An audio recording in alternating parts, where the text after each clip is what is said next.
참 사랑의 하나님, 감사를 드립니다.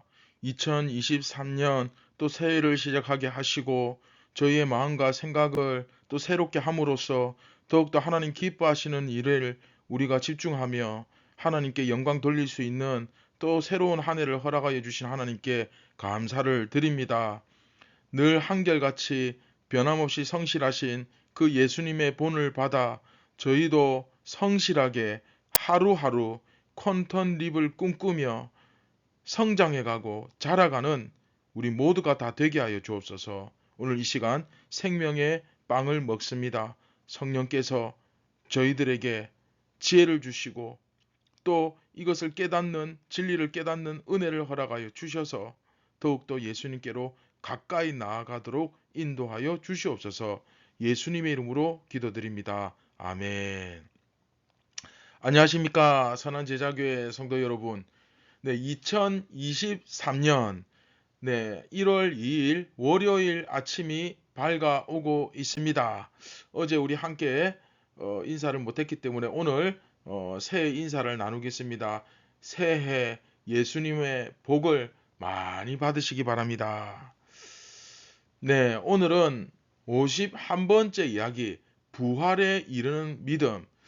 여러분들이 지금 정상적으로 계속 함께 말씀을 묵상해 가고 있다면 이렇게 본문이 지나가면 지나갈수록 다가오는 그 영적 충격파가 아마 갈수록 더 커질 겁니다. 주제도 무거워지고 또 그리고 느끼는 것도 더 커지고 그렇죠. 그래서 이제 부활에 이르는 믿음, 우리가 이제 여기까지 도달했는데 이제 클라이막스를 향해 요한복음 1부 클라이막스를 향해 나아가고 있습니다. 우리 함께 부활에 이르는 믿음 51번째 이야기 11장 17절부터 32절인데 오늘은 그 첫 번째 시간 그리스도인은 구분될 수밖에 없다라는 제목으로 11장 17절부터 20절까지 우리 함께 묵상해 가도록 하겠습니다. 자, 우리는 현재 나사로의 부활을 다루고 있습니다. 그렇죠? 나사로의 부활을 다루고 있고 또 요한복음에서 가장 인상적이고 클라이막스에 해당되는 그런 이적임에 틀림없습니다. 저자 요한은 이번 이야기를 통해서 이 나사로의 부활 이 이야기를 통해서 믿는 자가 어떻게 부활을 얻는가, 굉장히 중요하죠. 믿는 자가 어떻게 부활을 얻는가를 가르치고 있는데 특별히 오늘 본문에서는 이번 이야기에서는 우리가 어떤 믿음을 가지고 있을 때 부활에 참여하고 영원한 생명을 얻게 되는가. 자, 딱 듣기만 해도 굉장히 중요하죠. 우리가 어떤 믿음을 가지고 있을 때 부활에 참여하고 영원한 생명을 얻게 되는가. 어떻게 보면 사실 이건 굉장히 기본적인 상식 중에 상식이면서도 그런 내용이면서도 가장 중요한 내용을 우리에게 가르쳐 주고 있다. 그렇게 볼 수 있습니다. 특별히 오늘 본문에서는 마르다가 주께서 여기 계셨더라면 내 오라버니가 죽지 아니하였겠나이다 라고 고백하고 또 맨 마지막에 보면 이번에는 마리아가 조금 전에 마르다가 한 그 고백, 주께서 여기 계셨더라면 내 오라버니가 죽지 아니하였겠나이다, 똑같이 그 고백을 합니다. 그런데 이 고백을 가끔 어떤 분들이 믿음 없는 고백이다, 예수님께 대한 원망 섞인 말이다, 뭐 이런 식으로 가끔 얘기하는 분이 있는데 전혀 그렇지 않습니다. 마리아와 마르다 입장에서는 예수님이라면 능히, 그렇죠, 얼마든지 고칠 수 있는 분이고 더 좋은 것도 주실 수 있는 분이다. 정확하게 그 믿음을 고백하는 내용입니다. 그래서 21절에 주께서 여기 계셨더라면 내 오라버니가 죽지 아니하였겠나이다. 그리고 똑같이 32절에도 주께서 여기 계셨더라면. 그래서 이렇게 동일한 고백이 처음과 끝을 이렇게 이루고 그리고 그 중간에, 그렇죠, 예수님께서 그 유명한 말씀, 나는 부활이요 생명이니 라고 하시는 그 말씀하는 그 핵심 부분이 딱 정 가운데 이제 중간에 나오거든요. 그래서 21절부터 32절이 굉장히 인상적으로 기록되어 있습니다. 그래서 뭐 매번 마찬가지지만 여하튼 이번 이야기도 우리가 좀 관심을 가지고 좀 집중해서 묵상해야 할 본문입니다. 왜냐하면 조금 전에 말씀드린 대로 여기서 저자 요한은 그리스도인이 마땅히 가져야 할 믿음이 무엇인지를 제시하고 있기 때문입니다. 그렇죠? 다시 말하면 이건 그냥 상식 수준이에요. 상식 수준인데 너무너무 중요한 상식이라서 오늘 본문에 나오는 이 믿음에 대해서 내가 정말 모른다고 한다면 나는 상식 이하의 믿음이란 뜻이죠. 그런데 사실 상식 이하의 그런 믿음이란 게 있습니까? 없죠. 그냥 겨자씨만한 믿음이라도 있으면 있는 거고 없으면 없는 겁니다. 다시 한번 말씀드리지만 이번 51번째 이야기는 어떤 믿음을 가진 자가 부활을 얻는가, 어떤 믿음을 가진 자가 부활을 얻는가에 대해서 말씀해주는 굉장히 중요한 본문입니다. 자, 우리 본문 말씀 함께 보겠습니다. 예수께서 와서 보시니 나사로가 무덤에 있은지 이미 나으리라. 베다니는 예루살렘에서 가깝기가 한 오리쯤 되매 많은 유대인이 마르다와 마리아에게 그 오라비의 일로 위문하러 왔더니 마르다는 예수께서 오신다는 말을 듣고 곧 나가 맞이하되 마리아는 집에 앉았더라. 네, 오늘 본문은 21절부터 32절까지의 그 핵심 내용을 말씀하기 위한 그 21절부터 32절까지의 말씀을 도입하기 위한 그 배경 그림을 그려주는 부분, 그렇죠? 그래서 핵심을 이야기하기 위한 뭐 상황 설명 뭐 이렇게 보시면 됩니다.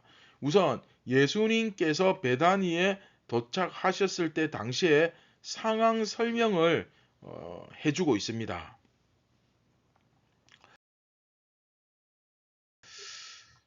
자, 예수님께서 베다니에 도착하셨을 때 상황이 어떠했냐? 일단 나사로는 이미 무덤에 있은 지 4일이 지났습니다. 4일. 당시 이스라엘 사람들은 사람이 죽으면 뭐 우리도 마찬가지지만 저희는 아니죠.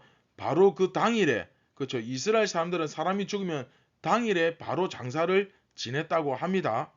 그런데 그 당일에 장사를 지내고 난 다음에 그러니까 이미 묻은 지 그렇죠. 4일이 지났다는 거예요. 이건 여러분 무슨 말이겠습니까? 네. 일단 완전히 죽었다는 뜻입니다. 우리가 흔히들 경험하는 그 주변의 그 장례식 상황과 즉 지인의 죽음과 동일한 상태라는 말입니다. 무슨 말이냐면 작년에 돌아가신 또 5년 전에 돌아가신 10년 전에 돌아가신 내 부모님, 내 형제, 친척, 가족, 친구 이처럼 고인이 되신 분들의 상태나 지금 이 당시에 나사로의 상태나 어떻다? 네, 똑같아. 똑같아. 그렇죠? 그 말입니다. 그리고 베다니와 예루살렘의 거리가 15스타디아. 뭐 여기서 번역되기로는 오리쯤 된다라고 번역되어 있는데 원어에는 15스타디아라고 정확하게 기록되어 있습니다.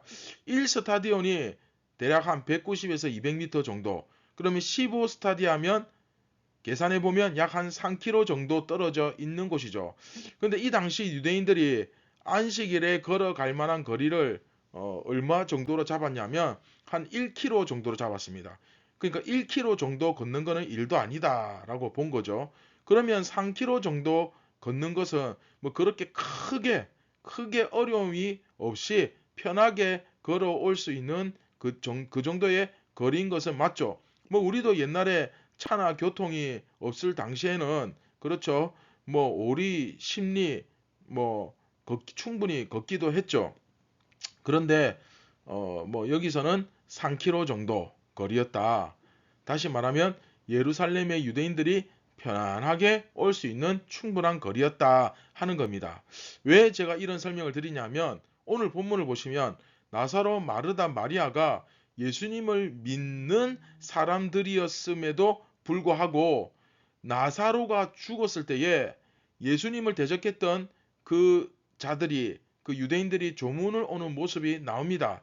다시 말하면 이들은 분명히 예수님에 대한 입장 차이가 있었지만 이 그렇게 멀지 않은 거리를 통해서 조문을 하러 오는 것을 보면 예수님에 대한 믿음에는 그 입장 차이가 있었지만 그럼에도 불구하고 자기들이 서로 동족이라는 의식을 늘 갖고 있었던 것입니다. 이게 이제 1세기 유대인들의 상황을 그려주는 사실 본문이거든요. 그래서 1세기 초대교회 당시 유대인 그리스도인들은 예수님을 믿었다고 해서 자기들이 무슨 다른 종교를 갖게 되었다고 생각하거나 이제는 자기들이 유대인이 아니라고 생각하는 그런 건 없었어요. 그렇게 생각하지 않았죠.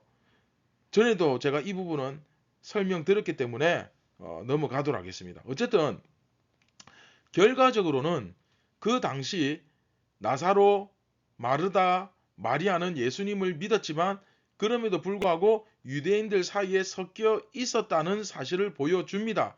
자기들이 과거에 믿었던 하나님과 뭐 크게 다를 게 없다는 거죠. 자기 정체성에는 큰 변화가 없었다고 생각했습니다.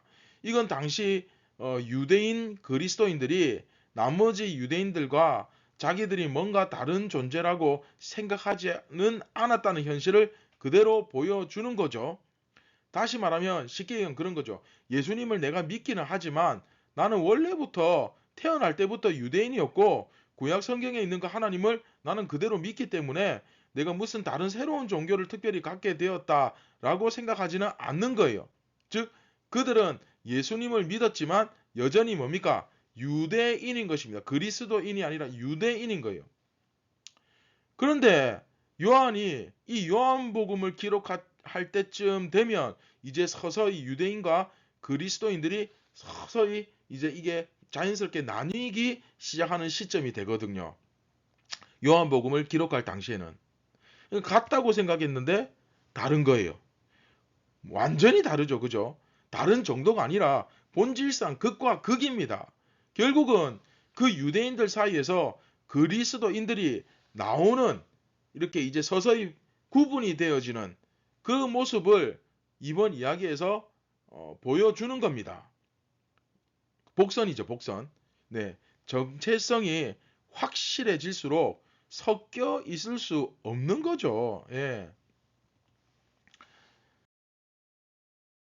자, 말씀을 맺도록 하겠습니다. 오늘 본문이 핵심은 아니지만 그 핵심을 이야기하기 전에 상황 설명이 나오죠. 상황 설명이 나오는데 그 상황을 설명하면서 던지는 굉장히 중요한 메시지 하나가 무엇입니까? 그리스도인의 정체성을 가지게 되면 서서히 섞여 살다가 자연스럽게 뭐가 되기 시작한다? 네, 구분이 되기 시작한다. 이거는 그냥 자연스러운 현상이에요. 그들과 나는 똑같은 줄 알았어요. 그런데 다르다는 거예요. 세상에 속한 것은 맞는데 본질적으로 반드시 구분이 될 수밖에 없다는 겁니다.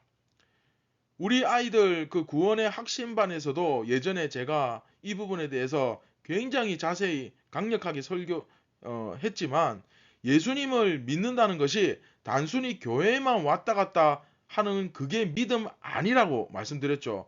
부모님이 교회 다니니까 나도 따라서 교회 나오는데 그걸 가지고 내가 믿는다고 함부로 이야기하지 말라는 거예요. 세상의 영역, 즉